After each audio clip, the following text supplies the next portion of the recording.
And I remember my mom told me whenever I have the regular week. Take a deep breath, friend. Good job. I was so thinking back, and I was like, oh my god, like what if really weird, I usually get my monthly. And I was like, dude, I should have known. Because I was waking up, so I was like. So when was this? This was in January. January. And then finally I stopped my period like January 12th, I think. And for the last week or so. For the last 2 weeks it was. Oh my god. Oh my god. Yeah. Coworkers could know. Yeah. Like sometimes for me, ignorance is bliss. So like, it's good to know, but also like it gives you like Crazy. Oh my god. The morals and stuff. Did you tell him? I noticed like he had a girlfriend, but I was like, It's been a while. Or since then? No. Yeah, so that I could see. Okay. So Take a deep breath, friend. Good job. And then one more.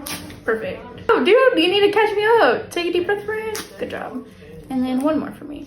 Perfect. Worst part's over, okay? Okay. Good. Asshole. Yes. Okay. Deep breath, friend. Good job. I understand that completely. And he was like, but I believed it because we ended up like, we can talk about. He sounds really sweet. Yes, like we can talk about anything and everything together. And that's like, dude, like I really. So are you still talking to him? It's kind of hard